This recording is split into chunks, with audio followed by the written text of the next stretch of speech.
आरोचं आम्ही तुम्हाला हिशोब दाखवतो की जवळजवळ 3-3.5 लाख रुपये आरोचे जमा आहेत.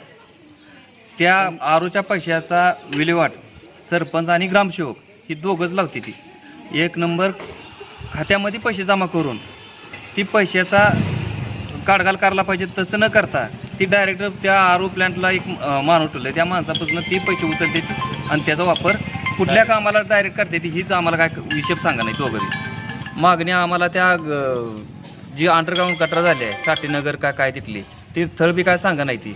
ती किती लाखाची इस्टिमेट आहे ती बी दाखवून ते भ्रष्टाचार किती इंची पाईपलाईन आहे आणि किती वापरले आहे ही त्याचा आम्हाला इस्टिमेट आणि ती निकृष्ट दर्जाचं काम ही व्यवस्थित व्हावं ही आमची मागणी आहे. गट विकास अधिकाऱ्याकडे आम्ही ही 3 मेंबर आम्ही गेलतो. तर गट विकास अधिकाऱ्याचं म्हणणं काय आलं की ह्यांनी सरपंच आणि सदस्याचं समन्वय साधा म्हणून ग्रामसेवकला आदेश काढलं होतं. आदेश काढून आता जवळजवळ 15-20 दिवस झालं. तोवर ह्यांनी ह्या आरूच्या पैशाचा विल्हेवाट करून समजा पूर्ण केला. बैठक मागच्या 15-16 तारखेला बैठक झाली. नाही 15 तारखेला बैठक झाली समन्वय साधा. माझं नाव अमोल खंडे, सामान्य नागरिक आहे. आता या प्लॅन्टमध्ये आपण उपस्थित आहोत. प्लॅन्टच्या 5 रुपयाला किती स्कीम आहे त्या पाणी. 5 रुपयाने जवळजवळ 1 महिन्याला 40 ते 50 हजार रुपये निधी यातून गोळा होतो. निधी झालेला निधी कुठं काय ग्रामपंचायतला काय दखल नाही. इथला पैसा कुठे जातो, कोण नेतो, सरपंचाचा आदेशानं असतो का ग्रामसेवकाच्या आदेशानं असतो हे कोणाला माहीत नाही.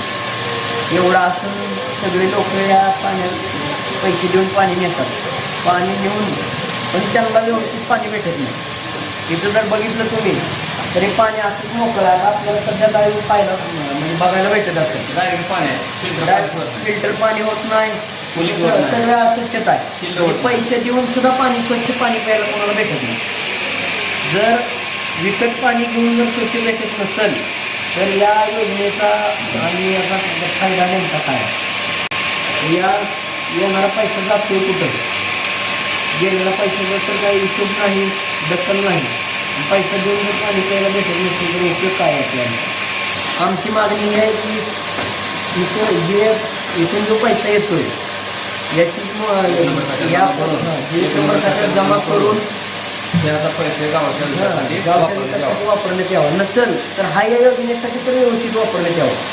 आणि एवढा पैसा येऊन जर दूषित पाणी भेटत असेल तर या योजनेचा उपयोगच काय. दूषित पाणी स्वच्छ पाणी भेटलं पाहिजे. त्याच पैशातून दुसरा एक प्रकल्प असाच उभा राहू शकतो आणि पूर्ण गावाला पाणी भरपूर प्रमाणात भेटू शकतो. आता पाणी भेटतंय पण सगळं दूषित पाणी.